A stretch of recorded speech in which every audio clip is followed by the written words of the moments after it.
The all-new LC300 is probably the byword for a hype car, at least these past few months. And more than just a couple months from now, it will still be the byword for hype because of the chip shortage. And so I found an article online saying that there is a waiting list of 4 years for the LC300. So what if you can't wait for the LC300 and you want to get the current available Land Cruiser? Well, you can still buy one of these LC200, the 200 series of the Land Cruiser. Today I'm going to show you around this car and I'm also going to give it a test drive, so stay tuned. So here in the Philippines, we have two umbrella terms. So you can either get local models, which are models sold by Toyota Motor Philippines, or you can also get what we call the Dubai, or basically the GCC spec models. But the difference among the two is a story for another time. This one right here is a 2017 Gen 3 LC200 VX Premium. And the easiest way to tell apart a Gen 1 or 2 from a Gen 3 are these chrome bits that protrudes towards the headlights. Now you can also facelift your LC200 to make it look like this, but stock at least it should look like this one. You got a big imposing grille and a slightly bigger Toyota logo, and as with most other Land Cruisers, you do have that recess towards the middle of the hood just so that you can see more stuff out of it when you do off-road. Down below for this premium model, you also get this bumper garnish in chrome with Land Cruiser on it. Just gives it a more solid looking feel from the front to keep it from looking very bland. And towards the side, you do only get 18-inch rims. You can always upgrade these all the way up to 24 inches, but the 18 stock ones are absolutely perfect to maintain great ride quality. You also get stickers, these decals all across the side of the car for your premium models. Huge wing mirrors on this one, really useful since this is a huge car. Step boards, not illuminated. You also get actual roof racks on top, which really do help out for carrying loads at the top of the roof. This isn't one of those lifestyle trucks. You can actually and really use this car off-road. It is incredibly capable. The only thing more imposing than seeing an LC200 from your rear view mirror is seeing the rear of this car, because this car at the back just looks so much more imposing and wider than the front of this car. And now at the back, what you get here is a bunch of chrome, including your badges. The V8 badge, by the way, is stuck together. It's just one piece for Toyota to probably cut a little bit of cost. Your lights are also pretty big on this one. Aside from that, nothing fancy much. There is a built-in reverse camera, which is quite useless because it's not exactly the clearest, and you also have your reversing sensors, which really do help out when you are parking this huge car. Opening up this tailgate, and a lot of the Land Cruiser aficionados love this about the LC200, which unfortunately they removed in the 300, it's your split tailgate. So with this split tailgate, you can really lounge back here and you can make this an amazing camera car for when you're doing rolling shots. Top Gear, those people, and the Grand Tour, that's what they used the Land Cruiser 200 for when they went to Africa, because they couldn't really depend on their Range Rovers now, could they? Back here, you don't have a flat floor when you have these down, because they do go up to the sides, which is kind of annoying, but they are kind of easy to put down. So you just pull this lever by the side. This one folds down, and then you have a strap which you can pull, which raises the backrest. Lift this one up and you get your own headrest to put this back up. It's just a reverse, so press this one first, strap down, and then you have another lever over here you pull, and there are actually gas shocks that would automatically bring it up. Very convenient. And now down here, there is a hidden storage for your tools, while the other side is just empty. One main selling point of the Toyota Land Cruiser here in the Philippines is the engine option that we get. While in the United States, you can only get this as the Land Cruiser with a 5.7-liter V8 gasoline engine. Over here, we only get this one engine option. This one right here is the 4.5-liter twin turbocharged diesel engine, making 232 horsepower and a whopping 615 Newton meters of torque. Now, why would people buy this over the LX version? Well, at least here in the Philippines, we do highly value diesel models, and they are apparently more reliable and more durable as well. And you can get this in diesel, but not the LX. We could only get the LX 570. And so this was the go-to option for pretty much any Filipino out there who wanted a big, imposing car. Now, chances are if you own a Land Cruiser, at least here in the Philippines, you wouldn't really spend so much time driving it. Chances are you are a politician or some businessman who can afford a chauffeur. Now, when you do have to drive your Land Cruiser, simply first check the door thud, And for a Toyota, for a Japanese car, it sounds absolutely good. And now we start the car up, you get push button start, and the steering wheel goes back to its original position together with your seat. For Toyota standards, it is great, no doubt about it, but for most car standards, especially at this price point, it simply doesn't cut it, because up top, yes, you get somewhat soft touch materials on the side as well, but there's so much bits and pieces in this car that just frankly feels kind of cheap. For example, this cover right here, it feels very flimsy. All these fake stainless things, they are pretty cheap feeling. What I can't complain though is the leather on these seats. They may not be pure luxury leather, but they really do feel like they will last forever. Same thing with the steering wheel, which is also multifunction, and it is also power adjustable together with your memory seats. The instrument cluster on this car, it is that Optitron looking thing, which looks very similar to Lexus, and you also have a screen in the middle. This is much better than what you would get with the Dubai model, so do keep that in mind. To the center, you have this incredibly horrendous head unit. It's so bad, I kid you not. It's the worst out there. This is the same type of head unit that you would get with the Toyota Alphard, but also incredibly similar to what you would get from an ancient Toyota Innova. You do get a reverse camera with it, but it's also pretty much useless. You get quad zone climate control, thankfully, and you also get not just heated, but also cooled seats, which you also don't get cooled seats with the Dubai models. This Gen 3 gets this improved gated shift area. You get a bunch of off-road crawl control, your 4 high and your 4 low. You can lock your center diff. You get the ECT second, which makes the transmission start in second, and power, which makes it a bit more responsive. You get 2 giant cup holders, which you can also move this clip to accommodate slightly smaller cups, and you also have this port over here which you can open. It's a door, and you can store your phone inside there. Now, what else is in this premium model? Where you get a big, decently sized sunroof. At least for this car, it's not the biggest out there. And finally, there is this Coolbox inside. So this isn't one of those fake air vent blown thing that doesn't really get that cold like what you would get with the glove box of the Toyota Fortuner. This one, it is proper cold. Some more cool things with this Land Cruiser right here is that you get an idle up button. So when you are warming up the car, you just press that and it'll idle a bit higher and warm your car faster.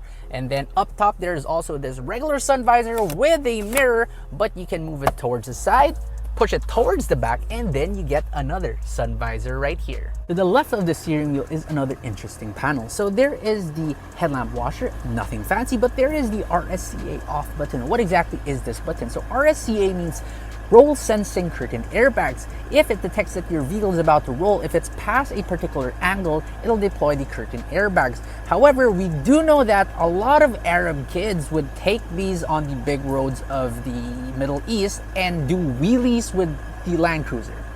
If you don't know about that, do search it up on YouTube. They are everywhere, and that's also for when you're off-roading. So I guess that's just an additional feature, mainly for the kids. Now, there's also the regular switch for your side mirror settings, but what's cool about it is that as long as you don't have it in the center position, you put it on the right or on the left, and you put the car into reverse, your side mirrors will go down and show you the curb better, and it works for both the driver and the passenger side. The windows are not only one touch up and down for all 4 windows, but just like Lexus cars, it's pretty fast, but if it's about to get to the end part, it slows down, and same thing when it's about to go up. It'll slow down right there to make it just a little bit more quiet and refined. If you are the politician and you are the VIP, you have to be seated here at the back. And now we check the door hood first. It sounds exactly the same as the front. And finally, once you are settled in back here, what can you expect as your neighborhood politician? Well, first off, headroom is absolutely excellent, so is legroom, but one thing I absolutely hate about the Land Cruiser 200 as well, aside from that horrible head unit, is feet room. Because here's the thing, in the LC200 and pretty much any other luxury car, you can kind of like stretch out, you can like stick your feet under the front seats. But for the LC200, unless you raise those front seats all the way up, there's just absolutely no place to stick your feet in. So the only way you can relax back here is by slouching like that. That way you enjoy your legroom, but again, feet room isn't there. Now, what can you do back here? You can slide these seats forward and backwards for the people at the back to have more room. You have your own dual zone climate control back here and heated seats as well. They also have air vents toward the center as well as on the top, but more weird things with the LC200. So Toyota did decide to give you an armrest with 2 cup holders. Okay, that's fine and standard. But first, what is this place back here? So it's not even like rubberized. So if you put a phone, it just really slides all around, which can get quite annoying. But that's not even the worst part. The worst part is this armrest is also pretty much useless. I'm not even tall. My torso isn't that tall, but just look at how low this armrest is. So if I want to use this armrest, I have to slouch all the way to the side just for me to reach. That's how low this thing is. Alternatively, I can really lounge back and slouch like that, which would kind of make sense. And yeah, that's the only way I could use this armrest right here. Now, the best thing about the LC200, or pretty much the Land Cruiser, the full-size one, is seating 3 people abreast because the floor is extremely flat and the car is crazy wide. So this is hands down the best car for seating 3 people at the second row. The LC200 Land Cruiser is actually a 3-row SUV. And not only is it a 3-row SUV, but it is an 8-seater. I'm going to demonstrate how that's going to be. Anyway, now back here at the third row, if I don't ask kindly and the people at the second row has their seats all the way back, I only have around an inch or less of legroom, which isn't good. But if I ask kindly and they do move it forward, I'm going to get around 2 to 3 inches. So that is doable. Legroom is doable. What's not doable is not even your headroom, because headroom is also pretty okay. It really is just how high this floor is. I really have to move my feet all the way up here, and I do feel kind of twisted.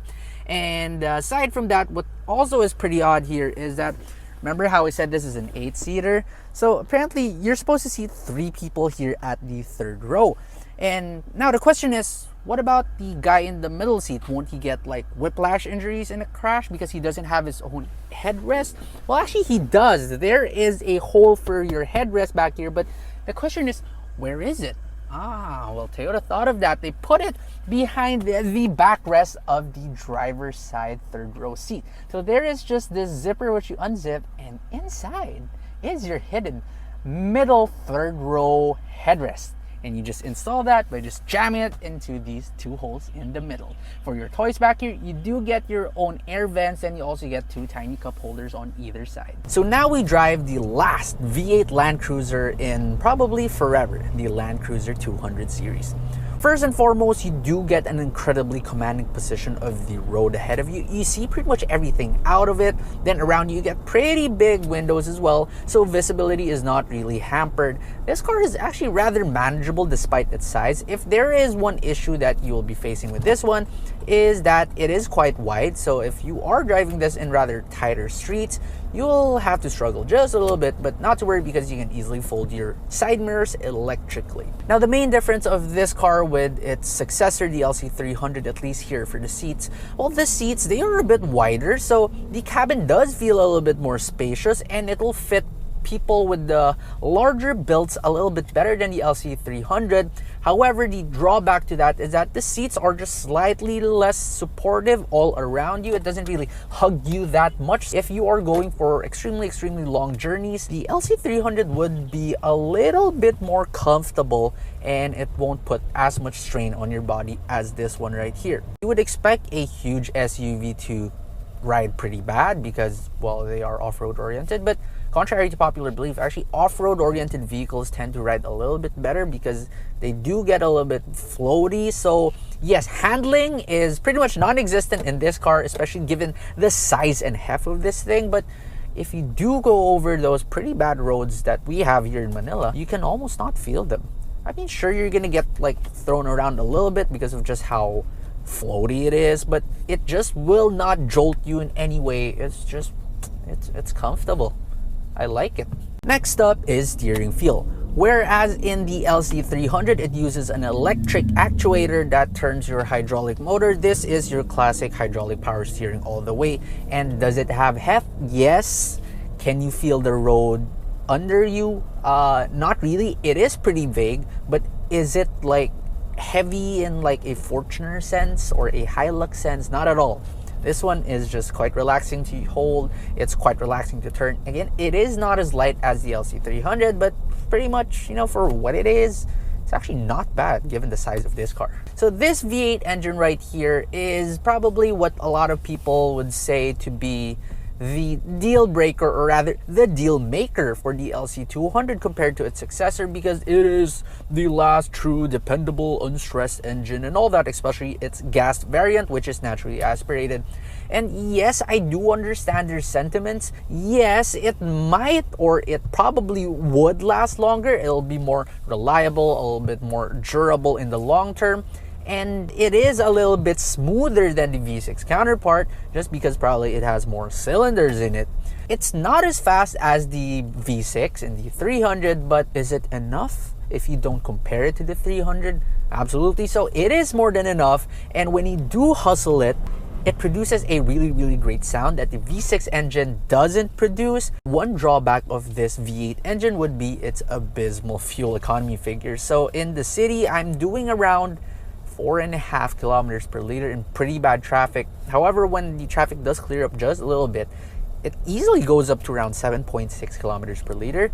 But when you do take this up to the highway, you can easily do 10.5 kilometers per liter. Although NVH still isn't as great as the LC300 for its age, this platform's age, which is already over a decade old, I would say that it still is pretty good.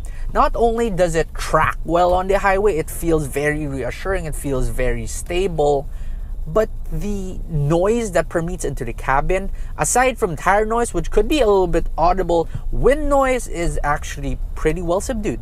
Brand new a couple of years ago, this Land Cruiser 200 in this premium variant cost around 4.9 million pesos. Let's just peg it at 5 million. However, today, given that there are a lot of chip shortages and LC300s are around 4 years in waiting, and the hype on that just keeps growing, but people still want a Land Cruiser. The used models such as this one right here, which by the way is a 2017 year model, has actually been going up if it hasn't just remained about steady. This one right here could be yours for around 4 million pesos for similar mileage of 27,000 kilometers. It simply is the car to get if you just want an extremely reliable, durable car that can just last forever. And obviously, another good thing about that is, since it is a Land Cruiser, it'll pretty much just hold its value forever. So now, the question you'll be asking yourself is, should I buy an LC300 now around 1 to 1.5 million pesos above SRP? Or should I simply go right ahead and buy a Land Cruiser 200 series? Well, if I were you, after having been able to test drive both for a couple of days, I just don't think it is worth paying that much for those above SRP LC300s right now. If I were you, I'd just like wait it out or just go right ahead and buy an LC200, because the LC200 right now, although it is a little bit aging in some places, for the most part it still gives you that Land Cruiser feel. It might be a future classic given that it is the last V8 Land Cruiser. If you do decide to buy one right now, since it is a Land Cruiser, you would be happy to know that it will pretty much hold its value until the point that you can finally sell it and buy yourself an LC300 at SRP when they do finally arrive in the country.